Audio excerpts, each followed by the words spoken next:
వేలు వేలు లక్షలుగా చేతుగా మీరు లంచాలను పిలిపించారా బండి పని కూడా తెలియదు.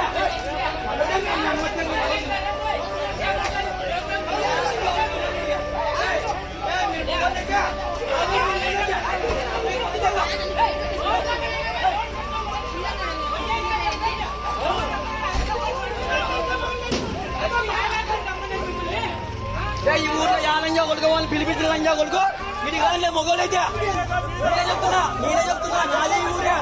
ఎవరైనా మొగోడు ఈ ఊర్లో వాళ్ళంటే వాళ్ళని పిలిపించిన కొడుకు దేశ ప్రభు భక్తులు ఎవరైనా ఉంటే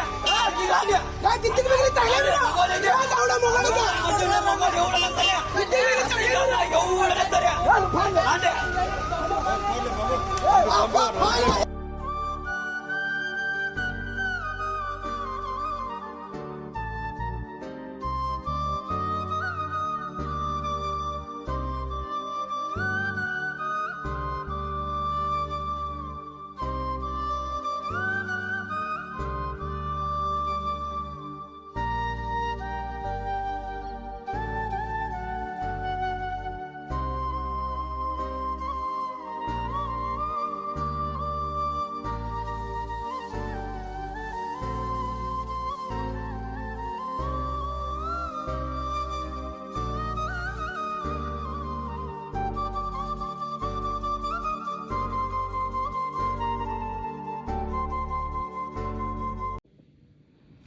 అస్సలాము అలైకుం రహమతుల్లాహి బర్కాతుహు.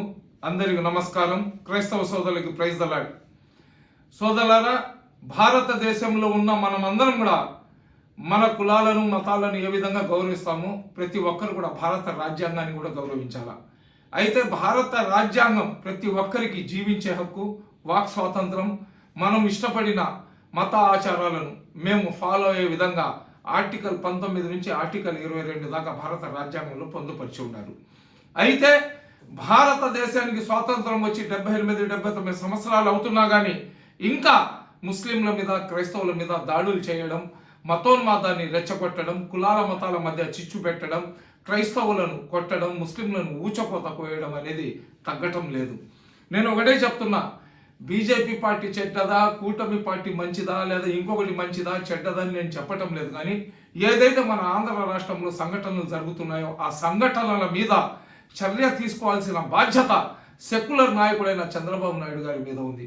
అదేవిధంగా రాబోయే రోజుల్లో ఆంధ్ర రాష్ట్రానికి కాబోయే సీఎం ఎవరైతే నారా లోకేష్ బాబు ఉన్నారో అతను కూడా ఈ మతోన్మాదులను ఉక్కు పాదంతో పాతాళానికి తొక్కాల్సిన ఆవశ్యకత ఎంతైనా ఉంది. చూడండి సోదరులారా, ప్రశాంతంగా ఉన్న మన ఆంధ్ర రాష్ట్రంలో అనంతపూర్లో క్రైస్తవ సోదరులు వాళ్ళు ఏదో కూటములు చేసుకొని వస్తుంటే కూడేరు మండలంలోని కుర్రపూడు గ్రామంలో వాళ్ళ బస్సులో వాళ్ళు ఏదో అక్కడ పోయి వాళ్ళ ప్రచారం, వాళ్ళ చర్చికి పోయి వాళ్ళు ప్రార్థనలు చేసుకుని వస్తుంటే కొంతమంది మతోన్మాదులు అని చెప్పాలా, ఉగ్రవాదులు అని చెప్పాలా, అహంకారులు అని చెప్పాలా, దేశాన్ని విచ్ఛిన్నం చేసే చీడ పురుగులు అని చెప్పాలా, లేదా మానవ రూపంలో ఉన్న మృగాలు అని చెప్పాలా, వాళ్ళకు నాకైతే అర్థం కావటం లేదు. కానీ ఆ వీడియోలో నేను చూసినాను, ప్రతి ఒక్కరు కూడా 55 నుంచి 65, 70 సంవత్సరాల వయసున్న ముస్లింలు కూర్చొని ఉంటే ఆ బస్సును క్రికెట్ బ్యాటులు, స్టంపులు తీసుకొని, రాళ్ళు రప్పలు తీసుకొని కొట్టి వాళ్ళ గందరగోళంగా నానా బూతులు తిట్టి వాళ్ళ గందరగోళం సృష్టించినారు. ఇదేనా ఏ ధర్మం కూడా మాకు నేర్పించేది? ఇతర మతస్థులను, ఇతర కులస్తులను అగౌరవపరచడం. అదేవిధంగా శ్రీరామచంద్రుడు ఎవరైతే మర్యాద పురుషోత్తముడు ఉన్నాడో అతని పేరు తీసుకొని మళ్ళీ జిందాబాద్లు కొడుతున్నారు. అక్కడ శ్రీరామచంద్రుడు మీకు చెప్పినాడా క్రైస్తవుల మీద దాడి చేయమని చెప్పి? శ్రీరామచంద్రుడు మీకు చెప్పినాడా ముస్లింల మీద దాడి చేయమని చెప్పి? ఎక్కడ కూడా శ్రీరామచంద్రుడి కాలంలో శ్రీరామచంద్రుడి పాలన అంటే ఏది చెప్పండి? దొంగతనాలు లేవు, కష్టాలు లేవు, నష్టాలు లేవు, కన్నీళ్లు లేవు. సస్యశ్యామలంగా పంటలు పండించుకుంటూ ఇళ్లకు తాళాలు, అంగళ్ళకు తాళాలు కూడా వేసుకోకుండా అన్ని తెచ్చి ఉండే యుగాన్నే శ్రీరామచంద్రుడి యొక్క పాలన అంటారు. అటువంటి పవిత్రమైన శ్రీరామచంద్రుడి పేరు తీసుకొని మీరు క్రైస్తవుల మీద దాడి చేస్తే శ్రీరామచంద్రుడు హర్షిస్తాడా? మీ వీపు తట్టి శభాష్రా అని చెప్తాడా? కాబట్టి నేను ఒకటే చెప్తున్నా, ఎవరైతే ఈ మతోన్మాదులు ఉన్నారో, ఎవరైతే ఈ క్రైస్తవ సోదరుల మీద దాడి చేసిన గుండాలు ఉన్నారో వాళ్ళందరి మీద పీడీ యాక్ట్ పెట్టాలా, వాళ్ళకు రాష్ట్ర బహిష్కరణ చేయాలా. ఒక క్రైస్తవుల మీద దాడి జరిగితేనే కాదు, ఎవరైనా హిందూ దేవస్థానాల మీద కానీ లేదా ముస్లిం సంస్థల మీద కానీ క్రైస్తవ సంస్థల మీద కానీ ఎవరు కూడా దాడులు చేసినా, ఎవరైనా సరే ఇతర ధర్మాలను కించపరుస్తూ మాట్లాడినా కానీ అటువంటి వ్యక్తులకు ఈ ఆంధ్ర రాష్ట్రంలో లేకుండా చేయాల్సిన బాధ్యత నారా చంద్రబాబు నాయుడు గారి మీద ఉంది. అయ్యా చంద్రబాబు నాయుడు గారు, మీరు ఒక సెక్యులర్ నాయకులు. మీరు హైదరాబాద్లో జరుగుతున్న మత కల్లోలాన్ని కూడా మీరు ఎడమ కాలుతో ఉక్కుపాదంతో తొక్కి సర్వనాశనం చేసినారు. అటువంటి ఇంకా జీవితంలో హైదరాబాద్ అభివృద్ధి చెందదంటే ఈ మత కల్లోలాలు వచ్చి ఇక్కడ హిందూ ముస్లింలు కొట్టుకుంటుంటారు. కాబట్టి ఎక్కడ కూడా హైదరాబాద్ డెవలప్మెంట్కి కొన్ని వేల మైళ్ళ దూరంలో ఉంటే మీరు ఆ హైదరాబాద్లో ఉన్న మత కల్లోలాలను తొక్కేసి అక్కడ ప్రశాంతత వాతావరణం తీసుకొని వచ్చి హైదరాబాద్ని ప్రపంచ దేశాలు గుర్తించే విధంగా హైదరాబాద్ని డెవలప్ చేసిన ఘనత మీకు ఉంది. ఈరోజు మీ ఆంధ్ర రాష్ట్రంలో మీ పాలనలో ఎవరైతే ఈ మతోన్మాదులు రెచ్చిపోతున్నారో వాళ్ళ మీద మీరు కఠినంగా వ్యవహరించకపోతే ఆంధ్ర రాష్ట్రానికి చెడ్డ పేరు వస్తుంది. రాబోయే రోజుల్లో ఏదైతే ఈ సంఘటనలు జరుగుతున్నాయో ఈ సంఘటనలను కానీ మీరు నివారించకపోతే దీని ప్రభావం మీ కొడుకు మీద పడుతుంది. కాబట్టి దయచేసి ఈ మతోన్మాదులను ఈ రాష్ట్రంలో లేకుండా చేయాలా.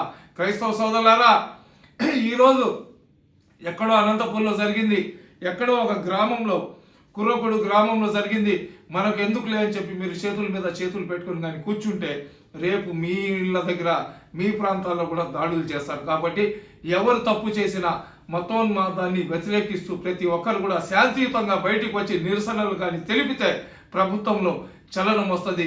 నేనైతే చెప్తున్నా, ఎవరైతే ఈ సంఘటన కారకులు ఉన్నారో వాళ్లను అరెస్ట్ చేసి ఈ రాష్ట్రంలో లేకుండా చేయాలని చెప్పి నేను ప్రభుత్వానికి డిమాండ్ చేస్తున్నా.